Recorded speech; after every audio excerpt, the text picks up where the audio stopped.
It could be Vic. I just watched that motherfucker kill a Fed right in front of me. Oh, man. Vic's solid. It's this one here. No fucking way. I need to borrow your car.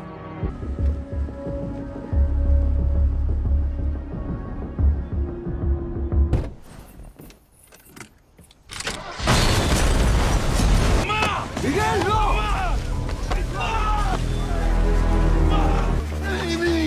Too little, too late.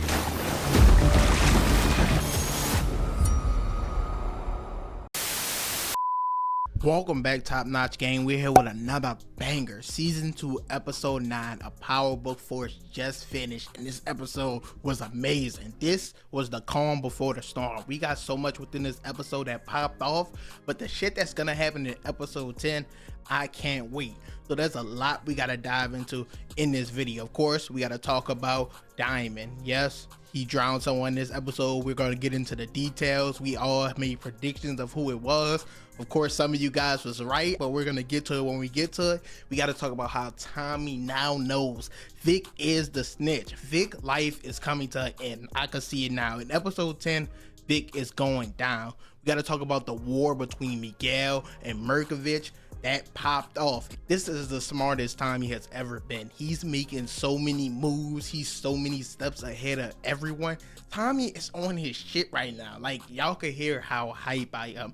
Shit is popping off for real. So once again, we got to talk about the war between Miguel. Mirkivic tried to blow out Miguel's car to kill him, ended up killing his grandma, and how Miguel tried to retaliate and go back and kill Mirkivic, but Tommy saved Mirkivic in time so that it could be another step in his plan. We're gonna talk about that later. I'm gonna have to make a whole video on Tommy's plan by itself because, like I say, he's so many steps ahead at this point. It's just so fucking dope. And then we got to dive into, of course, Shanti, Janard. They're making plans, headways, kind of playing both sides. We saw a bit of tension between them, how Shanti, when she talks about taking out Tommy, she wants to take out Diamond as well. Janard doesn't. I made a prediction that it'll be Janard, the one who take out Shanti, because he's gonna be loyal to his brother. We're gonna have to wait and see about that. Like I said, so much went on within this episode. I can't wait to dive into it. Make sure you guys leave a like, comment, subscribe. Let me know your thoughts and opinions down below,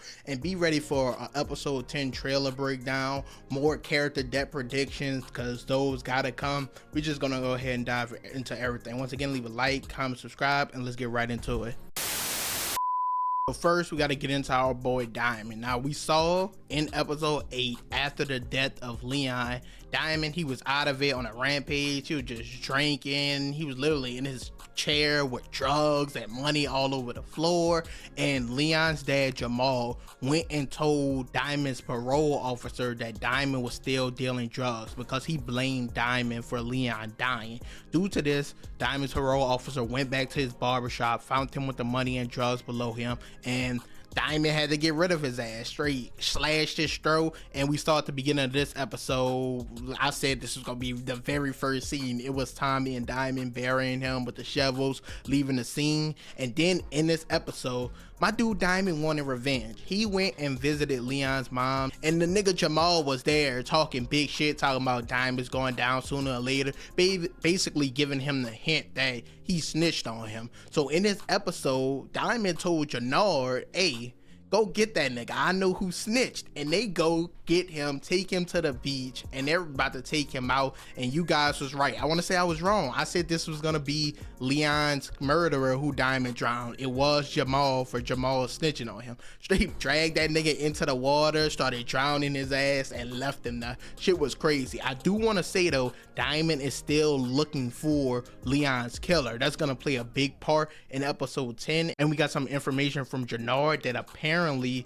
this kid that killed Leon, he's supposedly the nephew or the son of, I forgot what they said the guy's name was, but Diamond looked a little scared when he heard the name, or a little worrisome. So another big player is going to come into play if Diamond decides to get revenge on this kid that killed Leon. And I'm pretty sure that's going to be a character we get to see and we're introduced to in season 3. So be on the lookout for that. I can't remember his name right now, but I'm pretty sure one of you guys is going to put it down below in the comments. Next up, we gotta go into Tommy and Vic. Tommy now knows that Vic is the snitch. There's no way around it. We're gonna talk about it in full deep dive in another video, how I think, yeah, Vic is out of here in episode 10. But in this episode, a lot went on with these two characters. I highly recommend you guys go watch this video, how I talked about how Tommy handled snitches in the past. I talked about Tony Teresi. I talked about Proctor, Spanky, bunch of snitches he got rid of, and it looks like the same on the menu for Vic. So what happened? Basically, Tommy alerted Diamond that there was a snitch, and Tommy, thinking it's Janard, Diamond told him it could possibly be Vic, and they decided to switch all the burner phones. But what really happened is Tommy collect all the burner phones to give to his lawyer so that she could trace it back and find out who was the informant. He wanted her specifically to check Shanti's and Janard's, but she comes to him and tells him this specific number, and it so happens to be Vic. This leads to Tommy, of course, getting her car and seeing Vic in the car with Stacey Marks, the attorney, the DA. So he cooked. Ain't nothing he could really do, which is also crazy because in this episode, Vic came over to Tommy's apartment and planted a bug for the feds. And now that Tommy knows he is a snitch, I'm pretty sure he's gonna find that bug before they could get any more incriminating evidence on him, which is good for our boy Tommy. Also, Vic gave them additional information about the whole shit that went down with Miguel and Mirkivic that we're gonna get into next. But him and Tommy also tortured Nunez, who we're gonna talk about in that other section. So he gave the feds even more information on Tommy. So he's cutting it close. Bro is out of here within the next episode. Not really much I could see him honestly doing. Once again, I highly suggest you guys go check out my video talking about how Tommy dealt with all the snitches of the past. And Vic, once again, he's on the chopping block. Let's see what happened in episode 10. Now, the big shit that popped off that you guys probably would be interested in, but the Miguel and Mirkivic shit, this is the first like real big time I was interested in both characters and everything that took off within this episode. So we saw at the beginning, Miguel and his grandma was making plans about how they're gonna take out the Serbs, eliminate everybody, take all the territories, and then eliminate Tommy. And Maria overheard this conversation and she went to Tommy and alerted him. She also asked him about Lakeisha. He told her what went down and everything like that.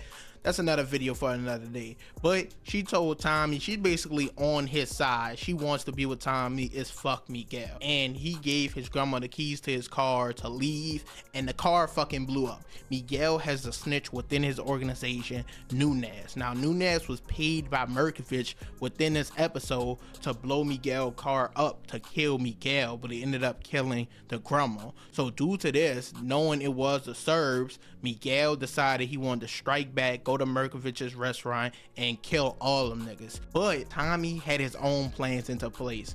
He talked to Che. He wants to be the one to take out Mirkivic, but Che said that's Miguel's kill. So Tommy's plan was to fuck up Miguel, getting a chance to kill Mirkivic, so that when he does it, Che will see that Miguel is fucking up. He don't have his eye on the streets. He's not paying attention. Somehow Tommy is getting everything done. So he's just getting more gratitude and points. He ended up kidnapping Nunez. Remember, Nunez, he's the guy that was playing both sides, got paid by Mirkivic to blow up Miguel's car, but still playing on Miguel's side. He kidnapped him and got him to tell Tommy what time was the hit out on Mirkivic. And he was able to call and alert Mirkivic just as the hit was happening, and Mirkivic was able to escape Miguel killing him. And this made Che pissed off at Miguel. And then Tommy capitalized on this further by bringing in Nunez and alerting Che and Miguel that Nunez was the rat, the mole, the dude that tried to kill Miguel, and they took him out. So he got even more points on top of that. Everything he wanted to do is going perfect according to his plan, and that's why I said Tommy has never been smarter. And now in the final episode, we're gonna see either Mirkivic or Miguel take the other one out, and that's exactly what Tommy wants or needs, and he doesn't have to get his hands dirty at all.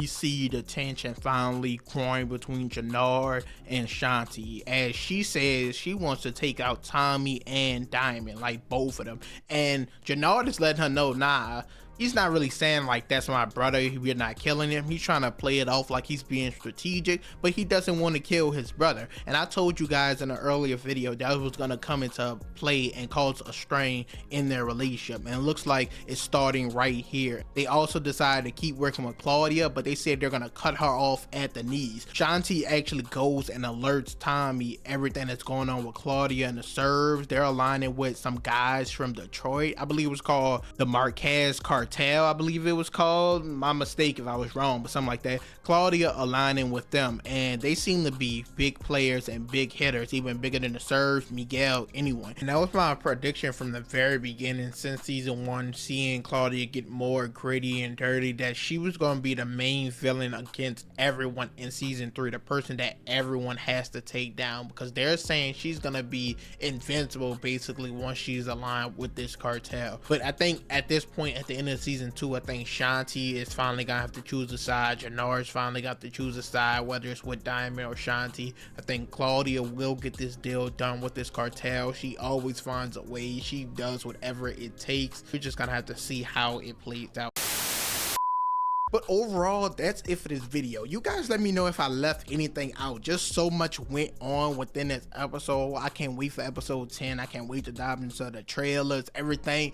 I'm gonna be expecting some leaks. I saw somebody in my comments say they actually watched the episodes, both of them, before they came out, and he actually told me 2 deaths that did take place. So another one I am expecting it to take place in episode 10. I'm gonna have to take him at his word now because he got 2 deaths right already, but we're gonna have to wait and see. You guys let me know your thoughts and opinions down below. Like I said, anything I left out. But how about our boy Tommy? He's finally looking smart. He getting shit done. Like I say, he's moving up the totem pole, making all these crazy plans. This was never the Tommy in the original Power. Diamond once again killed Jamal, got revenge. He wants to take out the kid that killed Leon, but the kid apparently he's family with some big dangerous guy that we're probably going to meet in season 3, so we'll dive into that later. Once again, Claudia aligning with the Marquez cartel. That's going to be problems going into season 3 as well. And finally, Mirkivic, Miguel, all out war we're going to see in episode 10. Can't wait. Leave a like, comment, subscribe, and I'm out.